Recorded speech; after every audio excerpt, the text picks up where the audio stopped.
لەسایی کەلەکەبوونی ناکۆکیە سیاسی و دستوریەکان لە نێوان هەولێر و بەغدا و نوێبوونەوەی مشتومڕیەکان لەبارەی ئایندەی هەرێمی کوردستان لە چوارچێوەی عێراقێکی فیدرالی قەیرانەوی جارێکی دیکە پرسیاری گەورە لەبارەی ناسنامەی دەوڵەت و سنووری دەسەڵاتەکان و چەمکی شەراکەتی نیشتیمانی دێتە پێشەوە بە تایبەت دوای تێپەڕبوونی نێو سەدا لەسەر ڕێکەوتنامەی جەزائیر لە ساڵی 1975 کە وێرای ئەوەی نەخشەی سنوورە جوگرافیەکانی لە نێوان عێراق و ئیران دیاری کرد بەڵام تا ئێستا ململانەی سیاسی لە نێوانیان و قەیرانەکانی ناوخۆی عێراق کوتای نەهاتوون. لەم هەفپەیوینە تایبەتەدا چاوپێکەوتن لەگەڵ بیرمەند و ئەکادیمیستی دیاری عێراقی دکتۆر عەبدولحوسێن شەعبان دەکەین. ڕاستەوخۆ پاش ئەوەی سیمینارێکی لە شاری هەولێر پێشکەش کرد بە ناوی نێو سەدا بەسەر ڕێکەوتنی جەزائیردا. لەگەلیدا باس لە کاریگەری ڕێکەوتنی جەزائیر لەسەر دۆخی هەرێمەکە دەکەین و هەروەها هەڵوەستە دەکەین لەسەر ئایندەی پەیوەندیەکانی نێوان هەولێر و بەغدا و واقعی کورد لە عێراق لە سایی ڕۆژهەڵاتێکی ناوەڕاستی نوێدا. دکتۆر عەبدولحوسێن شەعبان بەخێر بیت بۆ کوردستان 24.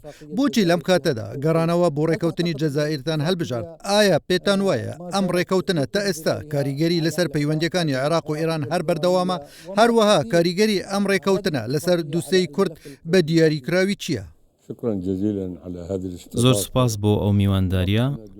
لە ڕاستیدا من بانگێشت کرام بۆ بەشداریکردن لە کۆنفرانسێکی گرنگی نێودەوڵەتی و هەرێمایەتی لەبارەی ڕێکەوتنی 6 ئاداری 1975 کە بە ڕێکەوتنامەی جەزائیر ناسراوە کە لەلایەن محەممەد ڕەزا پەهلەوی شای ئێران و سەدام حوسێن جێگری ئەو کاتی سەرۆکۆماری عێراق دوای بەستنی کۆنگرەی ئۆپیک لە جەزائیر لە ساڵی 1975 واژۆکرا هەروەک چۆن ئاماژەی پێدراوە.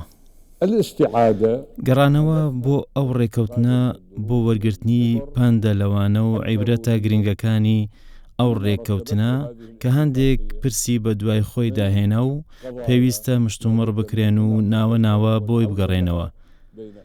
بە تایبەت کە ئەو کات عێراق چەندین سازشی لە ڕووبەرە وشکانی و ئاویەکاندا کردووە.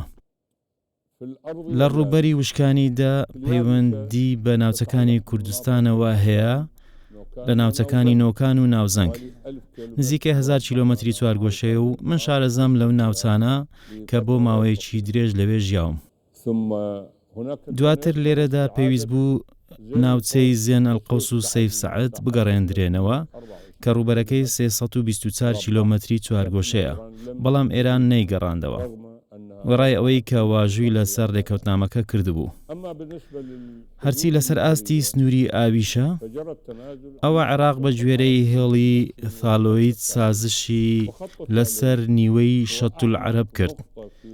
هێڵی ثالۆیت قوڵترین خاڵە لە ناوەڕاستی ڕێڕەوی ڕووبار تەنانەت لە دەریاش کە لە نزیمترین ئاستی ڕێژگەی ڕووبارەکەدایە.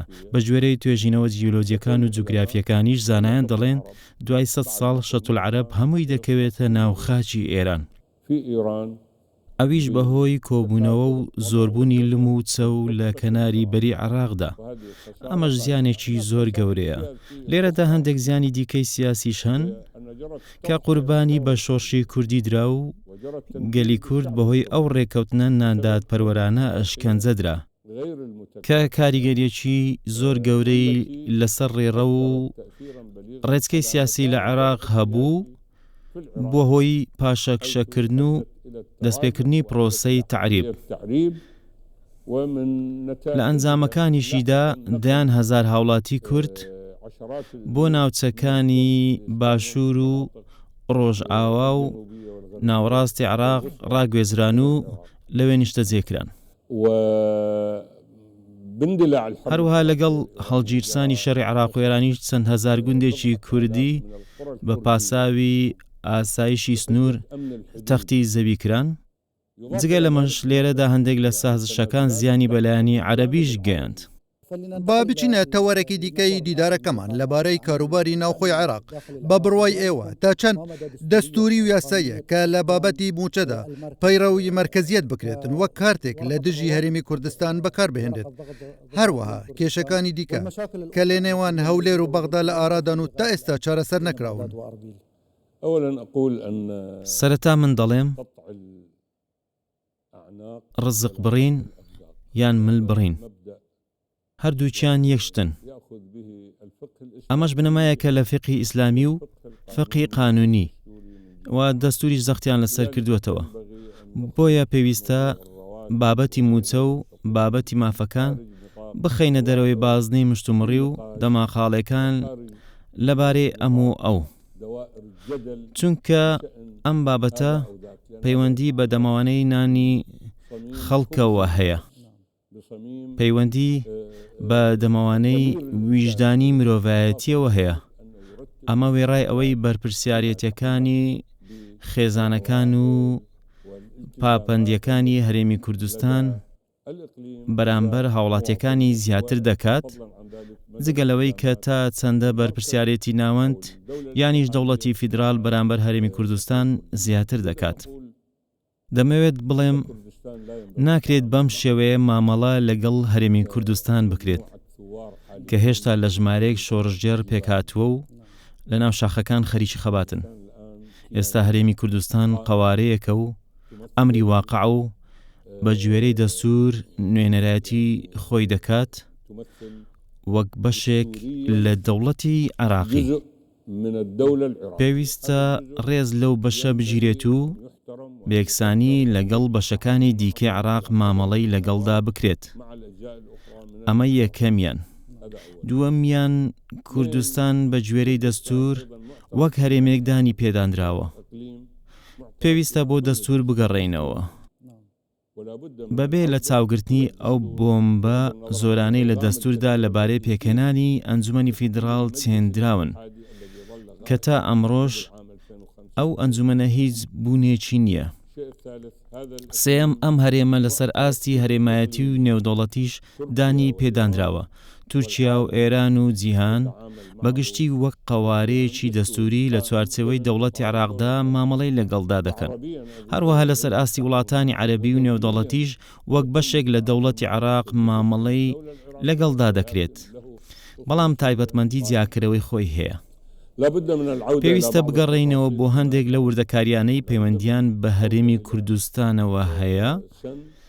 پێویستە بگەڕێینەوە بۆ دەرکردنی یاسا یانیش ڕەواتیدان بە یاسای نەوتوغاز کە تا ئێستاش کارپێ نەکراوە. لێرەدا ژمارەیەکی یاسا هەن بۆ نمونە مادەی 140 دەستور، بەڵێ کە پێویستی بەکاراکردن هەیە. مادەی 140 بابەتی ڕیفراندۆم سەبارەت بە کەرکووک، ناوچە جێناکۆکەکان، هەموو ئەو بابەتانە پێویستیان بە چاوپێداخشانەوە هەیە. دەکرێت بە عەقلانی و دووربینین و واقیعی و سیاسی هێزە سەرەکیەکانی عێراق لەگەڵ هێزە سەرەکیەکانی هەرێمدا بنیشن بۆ گفتوگۆکردن لەبارەی کاراکردنی ئەو یاسا و بابەتانە و ڕێکەوتنێکی کۆتایی لەسەریان بکرێت بۆ ئەوەی جارێکی دیکە بۆی نەگەڕێنەوە. دەکرێت دوای 25 ساڵ یانیش دوای 20 ساڵ دەکرێت بۆ ئەو ئەنجامانە بگەڕێنەوە کە پێگەیشتون و ئەوانەی جێبەجێ کراون و ئەوانەی جێبەجێ نەکراون دیراسە بکرێن. بەڵام ئەگەر هەر 6 مانگجارێک یان 4 مانگجارێک بۆ هەمان ئەو پرس و کێشە و ناڕەزایەتی و زەوتکاریەکانی بەغدا دژ بە هەرێمی کوردستان بگەڕێنەوە، مەینەتیەکانی هەرێمی کوردستان لەلایەن بەغداوە بەردەوام بن، ئەوە بەم شێوێ ناتوانین دەوڵەت دروست بکەین. دەوڵەت پێویستی بەوەیە کە یەکەم سیستەمێکی تەواو یاسایی ڕوون و ڕەوان و دەستور، و دووەم ئیرادەیەکی سیاسی، سێم ڕێکەوتن لە نێوان هێزە سەرەکیەکان و حوکمی یاسا. کاتێک دەڵێم حوکمی یاسا مەبەستم ڕەوایەتی یاساییە. ڕەوایەتی یاساییش پێویستە پابەند بێت بە دەستور و ئەو یاسایانەی هەڵقوڵاوی دەستورن لەگەڵ بوونی دادوەری کە ئەویش دادگەی فیدراڵە و پێویستە ئەو بابەتە وەک پاکێزێکی تەواو بەیەکەوە تەواو بکرێن، چونکە ئەو ڕەوایەتیە یاساییە بناغەیە بۆ شەرعیەتی سیاسی. شەرعیەتی سیاسیش لەسەر دوو بنەمای سەرەکیدا دەمەزرێت، ئەوانیش لەلایەک ڕەزامەندی خەڵکو و لەلایەکی دیکەوەش بەدەستهێنانی دەستکەوت بۆ خەڵک. ئەگەر خەڵک بە هیچ حوکمێک ڕازی نەبن، ئەوە ئەو حوکمە شەرعیەتی نییە. ئەگەر دەستکەوتێک نەبێت بۆ خەڵک، مانای وایە خەڵک کاردانەوەی دەبێت پێی دەڵێت ئێوە چیتان کردووە و چیتان دروست کردە. بۆیە پێویستە پێداچوونەوە بۆ ئەمە بکرێت و لێرەوە داوای دیدارێکی بچووکراوەی دەستوری دەکەم کە حکوومەتی فیدراڵ لەگەڵ حکوومەتی هەرێم لەگەڵ پسپۆڕان کۆبکاتەوە بە مەبەستی گەیشتن بە چارەسەریە دوورمەوداکان، نەک تەنها بۆ کاتێکی دیاریکراو یانیش ئەو چارەسەریانەی بۆ کێشە هەنووکەییە کاتیەکان دیاری دەکرێن. دکتۆر، ئەمڕۆ لەگەڵ بەردەوامی قەیرانی موچە وەک کارتێکی فشار لەلایەن بەغداوە بەرامبەر هەرێم، پەیامی زۆرمان لە کەسانی میانڕۆ و نووسەر و سیاسەتمەدارە عێراقیە میانڕۆەکانەوە بینی. ئەوان پەیامێک بە سیاسەتمەدارە عێراقیەکان دەڵێن ئێوە پاڵ بە کوردەوە دەنێن بۆ ئەوەی هەنگاو بەرەو کۆنفیدرالی بنێن. ئایا پێت وایە ئێستا کەوتوتە بەردەم دوو سەرە ڕێگا؟ چارەسەری بە کۆنفیدرالی یانیش فیدرالی نییە. یەکەم، ئەوە پرسیارێکی گوماناویە نەک پرسیارێکی دڵنیا. هەروەها پرسیاری نیگەرانیە نەک پرسیاری دڵنەوایی. یەکەم شت، ئێمە پێویستمان بە متمانەیەکی سیاسی لە نێوان لایەنەکان هەروەها لە نێوان هەرێم و دەسەڵاتی فیدراڵ هەیە. ئەمە یەکەمیان. دووەم، قەواری ئێستا هەرێم کە بە ناوی فیدرالی هەیە لەوانەیە فراوانتر بێت لە فیدرالی، واتە کەمتر لە دەوڵەت و فراوانتر لە فیدرالیە، واتە لەوانەیە لە هەندێک لە بەرگەکان سنووری کۆنفیدرالی تێدەپەڕێنێت. ئەمەش ئەمری واقعە، چونکە هەرێمی کوردستان بەر لە پێکهێنانی دەسەڵاتی فیدرال لە 2003 لە بەغدا دروست بووە. دەسەڵاتی هەرێمی کوردستان لە ساڵی 1991 و ئەو قەوارێکی سربەخۆی و زیاتر لە دەوڵەت دەچێت، بەڵام هەرێم ئەوەی هەڵبژار کە مامەڵە لەگەڵ ئەو دەوڵەتی عێراق بکات کە دوای 2003 پێکهێنرا، ئەویش بە گوێرەی خواستێک بۆ حکومێکی هاوبەش کە لەسەر بنەمای هاوڵاتی بوون و ڕێزگرتن لە مافی چارەی خۆنووسین بۆ گەلی کورد و یەکسانی و دادپەروەری و شەراکەت و هاوبەشیکردن دامەزراوە. هەمیشە دەڵێن لەسەر بنەماکانی هاوڵاتی بوونی سەلامەت بۆ دەوڵەتی هاوچەرخ ئێمە هاوبەشین لە وڵاتەدا، پێویستە بەشدار بین لە بڕیاردان. بۆیە ئەو بابەتە پێویستی بە لێکتێگەیشتنی زۆر هەیە. ئەو لێکتێگەیشتانە پەیوەندیەکانی نێوان هەرێمی کوردستان و دەوڵەتی فیدراڵ بەهێزتر دەکەن وا دەیگەێنە ئاستێکی بەرزتر. دەتوانم ناوی بنێم کۆنفیدرالی تا دەگاتە دەوڵەت، کە ئەمەش داواکاریەکە پێدەچێت لە ناخ و ویژدانی تاک و گەلی کووردا هەبێت، کە خواستی بۆ ئەوە هەیە ببێتە خاوەن قەوارەیەکی سربەخۆی تایبەت بەخۆی وەک دەوڵەت و مافی چارەی خۆنووسین، کە دەکرێت ئەمە لە چوارچێوەی دەوڵەتێکدا بۆی جەرسە ببێت، چ لە مەودایەکی نزیک یانیش دوور. بەڵام ئەو ڕۆژێ هەردێت کاتێک مەرجە سیاسیەکان بۆ هەرێم وڵاتانی ناوچەکە بەردەست بوون، دەکرێت ئەمە ببێتە ڕاستی. ئەمڕۆ چۆن دەڕوانیتە هەرێم و پێگەکەی؟ ئایا پێت وایە کە کورد توانوویەتی سەرکەوتوو بێت لە دامەزراندنی ئەزمونێکی جیاواز؟ هەرێمی کوردستان وەک ناوەندێکی یاسایی دەستور دانی پێداناوە و لەسەر ئاستی نێودەوڵەتیش دانی پێدانراوە. ئەمە پرسێکی زۆر گرنگە. پێشتر هەمووان و حکوومەتی ناوەندیش وا سەیری کوردیان دەکرد کە شوێن کەوتن و بەکرێ گیرا و ناویان دەبردن. هەندێکیشیان پێیان دەگوت ژمارەیەک شۆڕژێرن و لە بەرزایەکانی چیاکان خەبات دەکەن. ئێستا هەمووان بە شێوەیەکی جیاوازتر سەیری کورد دەکەن. ئەمە قەوارەیەکی دەستوریە و خاوەنی حکوومەتی خۆیەتی، پەرلەمانێکی هەڵبژێردراوی هەیە، خاوەن دامەزراوەکانیەتی و ژمارێکی زۆری دەستکەوتی لەسەر ئاستی گەشەپێدان هەیە. پێویستی بە قوڵترکردنەوە و بەرەو پێشبردننی زیاتر و دۆخێکی سەقامگیر هەیە. هەروەها نرخاندن و خوێندنەوەم بۆ نەخشەی ڕۆژهەڵاتی ناوەڕاست ئەوەیە دەکرێت کوردستان ڕۆڵێکی گرنگ ببینێت وەک سەنتەرێک بۆ ڕاکێشانی سەرنجەکان، بۆ گفتوگۆ و دانوستانەکان و ئاشتی وەبەرهێنان. ئێستا هەموو وڵاتانی ناوچەکە وەک ناوەندێکی سەقامگیر سەیری کوردستان دەکەن کە دەکرێت گفتوگۆ و دانوستانی هەرێمایەتی و نێوەنگیریەکان تێیدا بەڕێوەبچن و وەبەرهێنان بۆ کوردستان و تەواوی عێراق هەبێت و شەراکەتەکانی نێوان وڵاتانی ناوچەکە لەلایەک واتە گەل و میلەتەکانی ناوچەکە. مەبەستم ئەو ناوچانەیە کە لە دەوروبەری کوردستانن، چ تورکیا یان ئێران یاخود سووریا یانیش عێراق. بە دیدگایەکی جیاواز لە دیدگای پێش و سەیری کوردستان دەکەن. ئێوە چوون دەڕوانە کاریگەری گۆڕانکاریە جیوسیاسیەکانی ناوچەکە لەسەر یەک پارچەی خاکی عێراق و ناسنامە سیاسیەکەی. من پێم وایە هێشتا یەک پارچەی عێراق تا ئێستاش تا ڕادەیەک سەقامگیرە لە نێوان هێزە سیاسیەکانی ئێستا کە لە گۆڕەپانی سیاسی کار دەکەن، بەڵام ئەمە هەتایی نابێت، لەوانەیە لە بەریەک هەڵوەشێتەوە یان دەکرێت ڕوبەڕووی کێشە ببێتەوە ئەگەر بێت و گۆڕانکاری جیۆپۆلیتیکی لە نێوان وڵاتەکانی ناوچەکە ڕوودان. ڕێگەمدا با ناوی هەندێک شت بهێنین. بڕیاری ئاشتی کە لەلایەن پارتی کرێکارانی کوردستان پەکەکەوە دەرکراوە بڕیارێکی مێژوویە، لەوانەیە ئەو بڕیارە دۆزی کورد بباتە قۆناغێکی تازەوە بە ئاراستەی چارەسەرێکی ئاشتیانە، هەرچەندە من حەزم نەدەکرد ئەو حەزبە خۆی هەڵوەشێنێتەوە، بەڵکو هیوادار بووم لە بری خەباتی چەکداری خۆی بگۆڕێت بۆ حەزبێکی سیاسی و داوای مافی نەتەوەی بۆ گەلی کورد لە تورکیا بکات، چونکە ئەو کات کاریگەریەکەی لە دانوستانەکان و ئەو چارەسەریانە گەورەتر دەبێت کە لە ئایندەدا دەردەکەون. لە ئێران بزوتنەوەیەکی میلی هەیە بە ئاراستەی داواکردنی مافەکانی گەلی کورد. لە سووریاش ئێستا بەرەو پێشچوونێک لە بزوتنەوەی کوردیدا هەیە و لێکتێگەیشتنیش هاتووەتە ئاراوە کە چاوەڕێ دەکرێت دوای گۆڕانکاریەکانی وڵاتە لە دەستوریشدا ڕنگ بدەنەوە. هەروەها لێرەدا نمونەیەکی دامەزراوەیش لە هەرێمی کوردستان هەیە کە وەک پێوەرێک بۆ وڵاتانی ناوچەکە بە نمونەیەکی پێشکەوتوو دادەنرێت کە پێویستی بە گەشەپێدانی زیاترە لە بوارەکانی دیکەشدا، بۆ نمونە پیشەسازی بەهێز کشتوکاڵ پێویستی بە ژێرخانێکی بەتواناتر و پتەوتر و یەکگرتووترە. بەڵام ئەگەر لەگەڵ وڵاتانی ناوچەکە پێوانەی بکەین ئەوە ئەو نمونەیە بە پێشکەوتوو دادەنرێت، بە تایبەتیش ئەگەر لێکتێگەیشتنی نوێی دەستوری و یاسایی لەگەڵ حکوومەتی بەغدا بێنە ئاراوە.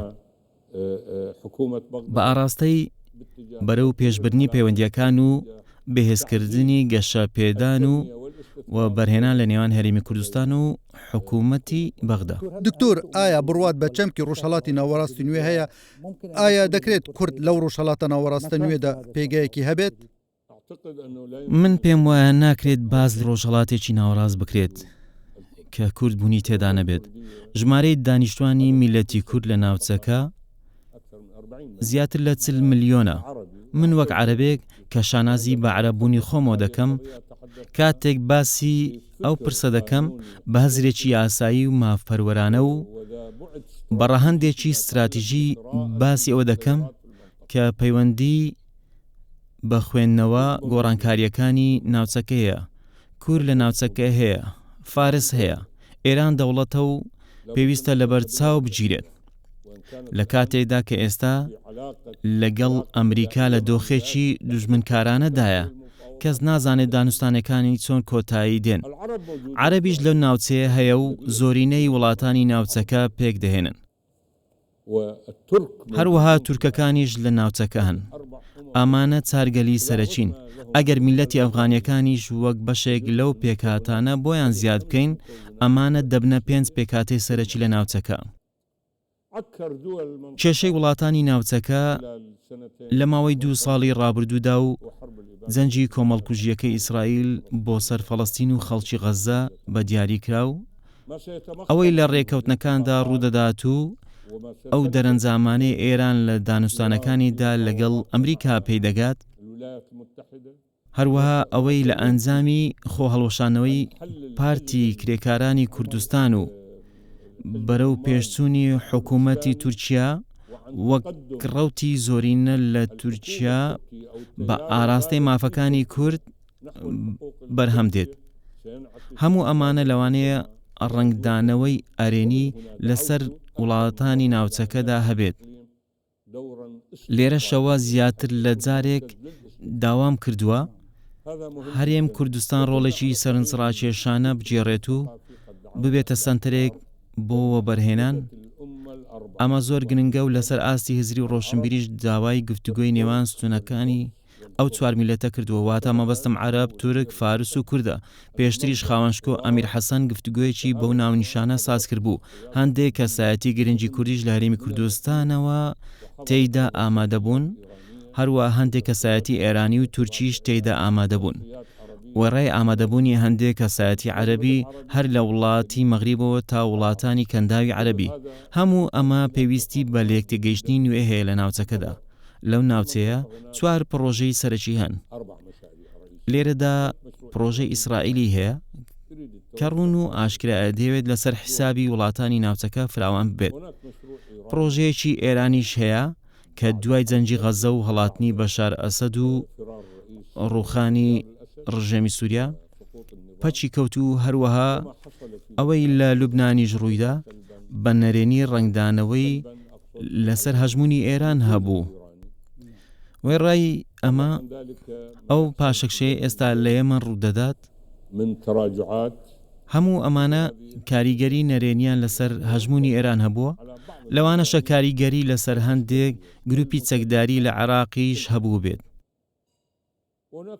هەروەها لێرەدا پرۆژەی تورکیش هەیە و ئاماژەکان ڕوون و ئاشکران واتە ئەگەر پرۆژەی ئێرانی نەتەوەیی و ئایدۆلۆژی ببێت بە تامێکی مەزەبی لێرەدا پرۆژەیەکی نەتەوەیی و ئایدۆلۆژی تورکی و عوسمانیش هەر بە هەمان تامێکی مەزەبیەوە هەیە بەڵام هیچ پرۆژەیەکی یەکگرتووی عەرەبی نییە و هیچ پرۆژەیەکی یەکگرتووی کوردیش نییە ئەمە پێویستی بە لێکتێگەیشتنی کوردی هەیە هەم لەسەر ئاستی هەرێم هەمیش لەسەر ئاستی وڵاتانی ناوچەکە لەوانەیە ئەمە بۆ ئایندا ڕۆڵێکی گەورەتر بە کوردستان بدات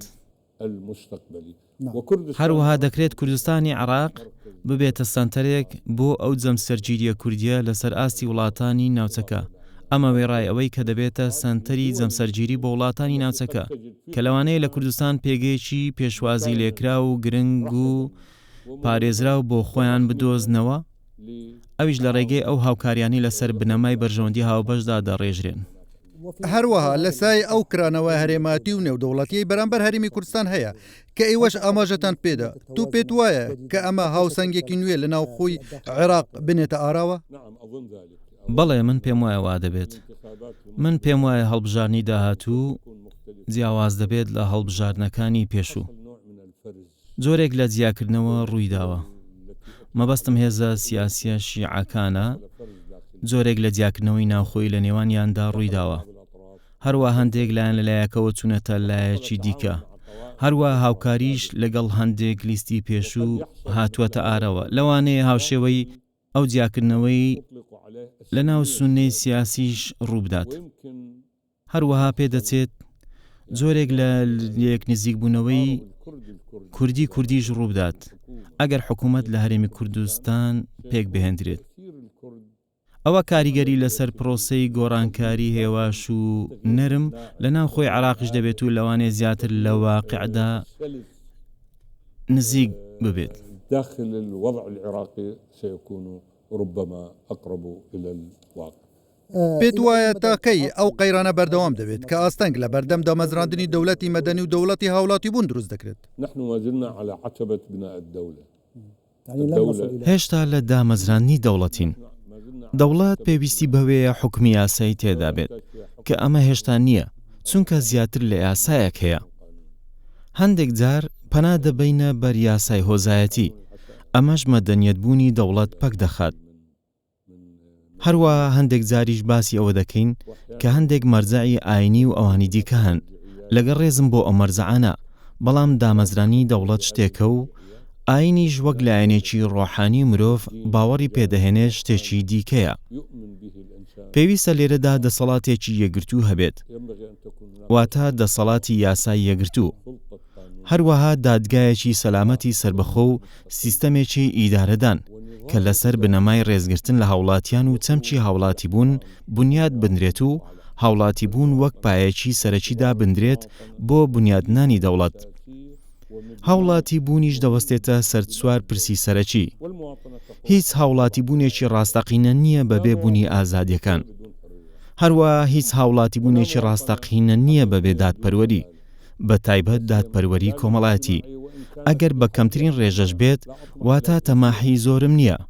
هەروەها پێویستە بنەما یەکسانیش هەبێت واتە یەکەم یەکسانی بەرامبەر یاسا هەروەها یەکسانی لە ڕاپەڕانی ئەرکەکان بەبێ جیاکاری ئەگەر هۆکارەکە هەرچیەکیش بێت هەروەها وەک باسم کرد پێویستە شەراکەت و هاوبەشیش هەبێت. بەڵێ دکتۆر بەکورتی دوای ئەو تەمەنەت لە هەزر و توێژینەوە و کارکردنت لە کاروباری عێراق و نێودەوڵەتیدا بە بڕوای ئێوە چ شتێکی هیوابەخش هەیە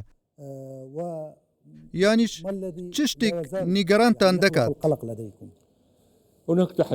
لێرەدا زۆر تەحەدیات هەن ڕوبەڕووی دەوڵەتی عێراق و وڵاتانی ناوچەکە دەبنەوە. لەوانەیە گرنگترینی ئەو تەحەدیاتانە بەردەوامی ململانەی مەزهەبی بێت، دووەم دابەشکاری وەزیفی و ئیتنیکی، سێەم بەربڵاوی چەکی کۆنتڕۆڵ نەکراو، ئەمە هەمووی ئەو دەوڵەتە مەدەنیە پەک دەخات کە باسمان کرد. هەروەها من پێی دەڵێم دەوڵەتی یاسا، هەمیشە داوای دەوڵەتی یاسا دەکەم. چوارەمیش بوونی مەرجەعەکانە کە دەیانەوێت لە سەروی دەوڵەتەوە بن، لە کاتێکدا پێویستە سەرجەم مەرجەعیەتەکان لە ژێر چەتری دەوڵەتدا بن و لە ژێر بنمیچی دەوڵەتدا بن. ئەمانە ئەو پرسانن کە نیگەرام دەکەن. هەروە هەندێک جار جۆرێک لە ڕەشبینی لای من دەخوڵقێنن. ئەگەرچی لەوانەیە بێ ئومێد نەمم، بەڵام ماوەی چەندین دێ ڕەشبینم، بەڵام من ناومێد نیم، چونکە لێرەدا هێزێکی ئیرادە لای کۆمەڵگەی عێراقی و لاوانی هۆشیاری هەیە لە ڕوبەڕووبوونەوەی ئەو تەحەدیاتانە. زێدەباری ئەمەش کاتێک باسم لە بنەما یەکسانی کرد، مەبەستم یەکسانی نێوان پیا و ئافرەتیشە. ئەمە پرسێکی مەرکەزیە، هیچ کۆمەڵگەیەک ناتوانێت پێش بکەوێت ئەگەر تێیدا مافەکانی ئافرەت بە تەواوەتی نەدرێت، یانیش لە ژێر دەستەواژە عەشایری ئاینی و ئەوانی دیکە دەستدرێژی بکرێتە سەر مافەکانی، کە ئەمە لەگەڵ دامەزرانی دەوڵەتی هاوچەرخدا ناگونجێت. سوپاس دکتۆر عەبدولحەسێن شەعبان. لە کوتای ئەم دیدارەدا دکتۆر عەبدولحەسێن شەعبان جەخت دەکاتەوە ڕێگای بەرەو عێراقێکی سەقامگیر و دادپەروەر لە بڕیاردان لەسەر فڕەڕەنگی و ڕێزگرتن لە دەستور و دووبارە دروستکردنەوەی متمانە لە نێوان پێک هاتەکانەوە دەستی پێ دەکات. نیشتیمان گۆڕاپانێک نییە بۆ یەکلاکردنەوەی حیسابەکان، بەڵکو فەزایەکە شەڕاتکەتێکی ڕاستەقینە کە دان بە هەموواندا بنێتن لە کاتێکدا نەخشە سیاسیەکان لە گۆڕاندان هیوەکانیش دەوەستنە سەر دەنگی لۆژیکوونەوەیە کە دووبارەکردنەوەی هەڵەکانی ڕابردوو ڕەت دەکەنەوە. بینەرە بەڕێزەکانی کوردستان 24 سوپاسان دەکەین کە لەگەڵمان بوون.